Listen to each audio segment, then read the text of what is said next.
বন্ধুরা, প্রতিদিনের মতো আজও আবার এসেছি আপনাদের কাছে আরেকটি নতুন ভিডিও নিয়ে এবং অত্যন্ত গুরুত্বপূর্ণ একটি ভিডিও। যে ভিডিওটি আমরা ভিডিওতে আমরা আজ যে রোগ সম্বন্ধে আলোচনা করব, সেই রোগটি আমাদের একদম ফ্যামিলিতে কারোর না কারোর সবসময়ই আমরা দেখতে পাই এবং এর জন্য আমরা অনেক সময় অনেক বিরক্তি বোধ করি এবং আমাদের অনেক প্রবলেম হয়। যার রোগ সে তার তো প্রবলেম হয়ই, কিন্তু অন্যদেরও হয়ে থাকে এবং তা নিয়ে অনেকেই আমরা একটা অশান্তি সবসময় লাগে।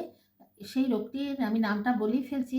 তা হলো, আমরা রোগ বলে বিবেচনা করি না, কিন্তু এটা ডাক্তারি পরিভাষায় এটাকে আমরা রোগ বলেই গণ্য করি, যা হলো ঘুমের মধ্যে নাক ডাকা। অনেক ফ্যামিলিতেই দেখা যায় যে ঘুমের মধ্যে নাক ডাকা নিয়ে প্রতিদিনই দু একটা কথা হয়েই থাকে।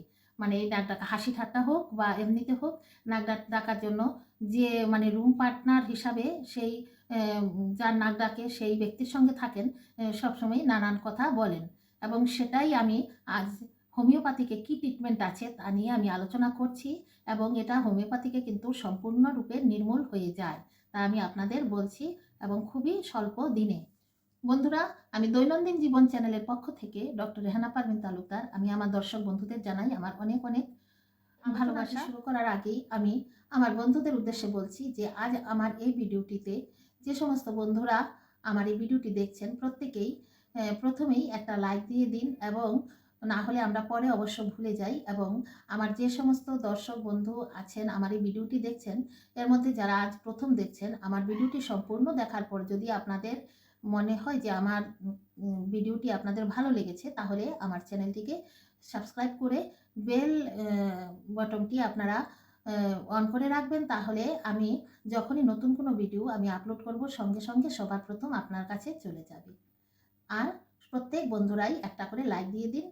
তাহলে আমি আমার আলোচনা বিষয়ে যাচ্ছি। বন্ধুরা, আমি আজ স্নোরিং বা নাক ডাকা নিয়ে যে আলোচনা করছি, তা অনেকেই মনে করেন যে তা এমনিতেই স্বাভাবিক, কিন্তু এটা এমনিতে স্বাভাবিক কোনো কিছু না। এটা সত্যিই অসাধারণ একটা কিছুই, কারণ নর্মাল মানুষের মধ্যে এরকম হয় না। এই নাক ডাকাটার কয়টা কারণ আছে, কি কারণে, তাই আমি আপনাদের সঙ্গে আগে সামান্যভাবে আলোচনা করছি। প্রথম অবস্থাতে বলা যায় যে যে সমস্ত পেশেন্টদের দেখা যায় যে এভাবে নাক ডাকে, তাদের লক্ষ্য করলে দেখা যায় যে কেউ কেউ চিত হয়ে সবসময় ঘুমোতে আরাম বোধ করেন। মানে যদি পাশ ফিরে ঘুমানোর পরেই উনি বুঝতেই পারেন না যে কখন চিত হয়ে যান। আর চিত হয়ে গেলে কিন্তু দেখা যায় যে আমাদের শ্বাসটা ফেলতে অনেকই কষ্ট হয়। আর বেশিরভাগই মোটা মানুষদের বিষয়ে এটা বেশি অসুবিধা হয় এবং এর জন্য দেখা যায় যে আমাদের নর্মালভাবেই প্রত্যেকে নাক ডাকতে থাকে। তাই সবসময় আপনারা প্রথম অবস্থাতে মনে রাখবেন যে আমরা সবসময় আমরা বাঁ পাশে কাত হয়ে শোবো। ডান পাশে আমাদের লিভার থাকে, তাই ডান পাশে কাত হয়ে রাত্রিতে যদি আমরা ঘুমাই, তাহলে কি হয়, আমাদের লিভারটার উপরে চাপ পড়ে। তাই আমরা বাঁ পাশে যদি আমরা সবসময় ঘুমাতে অভ্যাস করি, তাহলে আমাদের স্বাস্থ্যের পক্ষে খুবই উপকারী এবং আমাদের এই নাক ডাকাটাও কিন্তু হয় না। যারা চিত হয়ে ঘুমালে স্বাভাবিক কারণে নাক ডাকেন, ওনাদের নাক ডাকাটা সম্পূর্ণ বন্ধ হয়ে যায়। তাই ওনার পাশাপাশি যিনি থাকেন উনি সবসময় লক্ষ্য করবেন এবং ওনাকে সবসময় বাঁ দিকে কাত হয়ে শোয়ার জন্য সবসময় উৎসাহ দেবেন। দ্বিতীয়ত, অনেকেরই দেখা যায় যে নাকের মধ্যে সাইনাসের কোনো ইনফেকশন থাকে, যার জন্য শ্বাস ফেলতে অনেক সময় কষ্ট হয় বা নাকের ভেতরে সাইনাস থেকে ইনফেকশন হয়ে মানে ঘা হয়ে যায়। তখন নানান রকম কিছু দিয়ে নাকের ছিদ্রটা সবসময় একটা যেমন সবসময় একটা আটকে আসে ঘুমানোর পরে এবং তখনই দেখা যায় যে ওনারা প্রতিদিন রাত্রে নাক ডাকতে থাকে। আরেক সিস্টেমেও নাক ডাকে যাদের নাকের মধ্যে পলিপ থাকে নাকের মধ্যে। এতে কি হয়, নাকের মধ্যে ছোট ছোট মাংসপিণ্ড হয়ে যায় এই সাইনাসের থেকেই। আর এই মাংসপিণ্ডগুলির জন্য নাকের ছিদ্র একদম বন্ধ হয়ে যায় এবং তার জন্য কিন্তু মানুষ নাক ডাকতে থাকে এবং এই কারণে সবসময় এই নাক ডাকার জন্য এটা পরীক্ষা করাতে হয় এবং করিয়ে এই সাইনাসের ওষুধ খেলে এই নাকের মাংসপিণ্ডগুলি, আমাদের হোমিওপ্যাথিকে খুব সুন্দর ওষুধ আছে যাতে এই মাংসগুলি একদম পুরো মানে ভেনিশ হয়ে যায়। তখন নাকের ছিদ্রটা একদম পুরো আগের মতো হয়ে যায়, সুস্থ লোকের যেরকম থাকে। আরেকটা হলো যে অনেকেরই কিন্তু থাইরয়েডের প্রবলেম থাকে। থাইরয়েডের পেশেন্টদের যাদের হাইপোথাইরয়েড থাকে, এদের অনেক বেশি স্বাস্থ্য থাকে এবং দেখা যায় যে ওনাদেরও এই শ্বাসনালীটা ছোট হয়ে যায়। তার কারণে মাংসগুলি খুব বেড়ে যায় এবং তার কারণে নাক ডাকাটা এরকম অবস্থায় থাকে। অনেকেরই আবার দেখা যায় যে ঘুমোতে গেলে খুব ঘুমায় এবং সারাদিনই ঝিমুনি ঝিমুনি ভাব থাকে, শরীর খুব উইক থাকে। এগুলি বাচ্চাদের ক্ষেত্রে বেশি হয় এবং এর থেকে দেখা যায় যে যখন ঘুমায়, এত ঘুমায় আর শরীরও দুর্বল হয়ে যায়।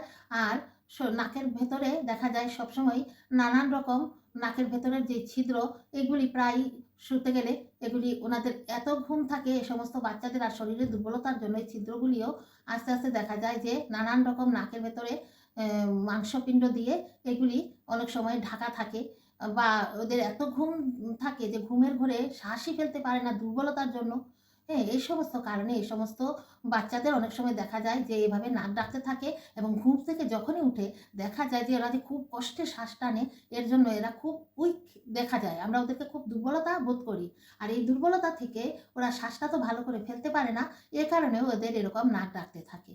আবারও কিছু সংখ্যক লোকদের আমরা দেখতে পাই যারা বেশি মাদকাসক্তি থাকে, অ্যালকোহল যারা সবসময় নিতে থাকে, ওনাদের দেখা যায় যে এই গলার ভেতরের যেই নাকের যে শ্বাসনালীর এখানের মাংসগুলি এগুলি শিথিল হয়ে যায় এবং এই মাংসগুলি শিথিল হয়ে গেলে ওনাদের শ্বাস ফেলতে রাত্রে শ্বাস প্রশ্বাসেরই অনেক অসুবিধা হয়ে যায় এবং এর থেকে ওনারা এরকম নাক ডাকতে থাকে। তাই বন্ধুরা, যে সমস্ত আমি কারণগুলি বললাম, এই কারণগুলি কোনো না কোনো কিছু এই সমস্ত পেশেন্টদের থাকবেই। আর না হলে নর্মালভাবে নাক ডাকে না। শুধু নর্মাল পেশেন্টরা মানে কাত হয়ে যদি শোয় তাহলে কিন্তু নাক ডাকে না, কিন্তু যদি চিত হয়ে শোয় তাহলে কিন্তু নাক ডাকে, যা আমি আপনাদের প্রথমেই বলেছি। সুতরাং এই সমস্তগুলি আমরা সবসময়ই আমরা লক্ষ্য রাখতে হবে যে আর যারা অস্বাভাবিক মোটা মানুষ, ওনাদেরও এরকম বিকট আকৃতির নাক ডাকতে থাকে। তাই ওনাদেরও এই নাক ডাকার জন্য ওনাদের এই স্থূলকায়ত্ত যে দেহের থাকে, এতে ওনাদের শ্বাসনালী যে ছিদ্র ছোট হয়ে যায়, এ কারণে শ্বাস ফেলতে কিন্তু ঘুমালে খুব কষ্ট হয়ে যায়, অসাড়ে ওনারা ঘুমাতে থাকেন। তাই বন্ধুরা, এই এই মানে যেই আমি সিমটমগুলি বলেছি, এই সিমটমগুলির কিন্তু ট্রিটমেন্ট আমরা করলে আমরা একদম সুস্থ হয়ে যাব।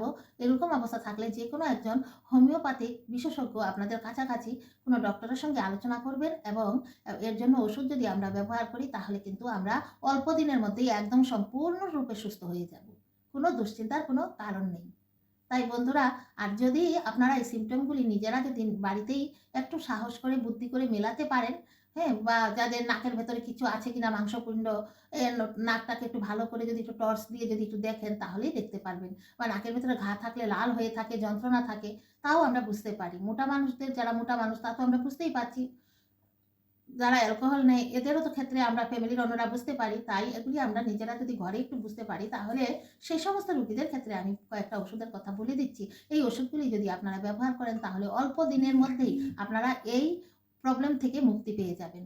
নতুবা আপনারা বাড়ির কাছের কোনো বিশেষজ্ঞ ডক্টরের সঙ্গে একবার পরামর্শ করে নিতে পারেন। তবে আমি ওষুধগুলি বলছি যে যদি দেখেন যে ঘুমানোর পরে এত অসম্ভব রূপে নাক ডাকছে এবং রোগী সবসময় চিত হয়ে ঘুমাচ্ছে, হ্যাঁ, আর দেখা যাচ্ছে যে শ্বাসই ফেলতে পারছে না, এই সমস্ত রোগীর ক্ষেত্রে আমরা যদি ওপিয়াম আমরা যদি 30 বা 200 ব্যবহার করি, যে প্রথম অবস্থাতে 30 ব্যবহার করা ভালো।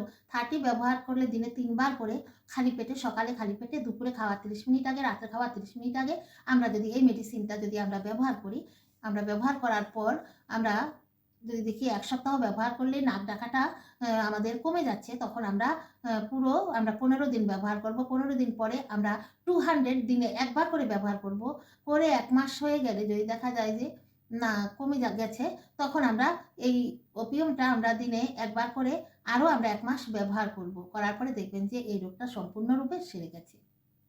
যে সমস্ত রোগীদের দেখা যায় যে ঘুমালে অসম্ভব নাক ডাকে এবং কিছুই রোগী বলতে পারে না, শ্বাস ফেলতে পারছে না, ঘুম থেকে জেগে উঠলে খুব দুর্বল দেখা যাচ্ছে বা সারাদিনই ঝিমোতে চাচ্ছে, শরীর দুর্বলতা, এদেরকে আমরা চায়না 30 বা চায়না 200, 30 হলে দিনে 3 বার আর 200 হলে আমরা খাওয়াতে হবে দিনে 2 বার করে। আমরা ব্যবহার করলে যদি দেখা যায় 1 সপ্তাহের মধ্যে অনেকটা কমে গেছে, তখন আমরা টানা 3 মাস ব্যবহার করব এবং চায়নাটা হলে আমাদের গ্যাস অম্বল সব কিছুই আমাদের সঠিকভাবে হবে এবং কনস্টিপেশনও যদি থাকে তাও দূর হয়ে যাবে এবং চায়না থেকে শরীরের কিন্তু দুর্বলতাও কমে। এটা শরীরের রক্তাল্পতা যাদের থাকে, এই সমস্ত রোগীদের কিন্তু ভুল হয়েছে, সমস্ত রোগীদের শরীরে রক্তাল্পতা হয়ে যায়, শরীরে ব্লাড কমে যায়, তাদের কিন্তু এই চায়না 30 বা 200 যদি ব্যবহার করে 3 মাস, ওদের শরীরে দেখবেন যে আবার ব্লাড হয়ে যাবে, শরীরের মধ্যে এই উইকনেসটা চলে যাবে এবং এই নাক ডাকাও বন্ধ হয়ে যাবে। আরেকটা হলো যে সমস্ত পেশেন্টরা দেখা যায় যে খুব মোটা এবং রাত্রে ঘুমালে একদম নাক ডাকতেই থাকে, এই সমস্ত পেশেন্টদের কিন্তু আমরা এই শরীরের স্বাস্থ্যটা যেমন মানে আমাদের একদম পরিমাণ ছাড়া যদি শরীরের স্বাস্থ্য থাকে, বিশেষ করে থাইরয়েডের পেশেন্টরা, ওনারা থাইরয়েডের ওষুধ খেতে হবে ডক্টর দেখিয়ে, এবং শরীরের স্বাস্থ্যের এই স্থূলকায়ত্বটা আমাদের কমাতে হবে। শরীরকে গঠনের সঙ্গে শরীরের ওজনটাও আমাদের একদম সম্পূর্ণ ঠিকঠাক করতে হবে, আমাদের ডায়েট মেনটেন করে বা নানা রকম ওষুধ খেয়ে ডক্টরদের সঙ্গে আলোচনা করে, না হলে কিন্তু ক্ষতি হয়। অনেক সময় ডক্টরদের আলোচনা না নিয়ে যদি এমনিতেই নিজেদের খুশি মতো ওষুধ খায়, এতে কিন্তু রোগীদের পরবর্তী সময় অনেক খারাপ অবস্থা হয়। তাই এরকম করে যদি ওষুধগুলি করে ব্যবহার করে ডক্টরের সঙ্গে আলোচনা করে, তাহলে অল্প দিনের মধ্যেই ধীরে ধীরে দেখা যাবে যে হোমিওপ্যাথিকে খুব ভালো শরীর ওজন কমার মেডিসিন আছে, ওজন কমে যাবে এবং নাক ডাকাও কমে যাবে।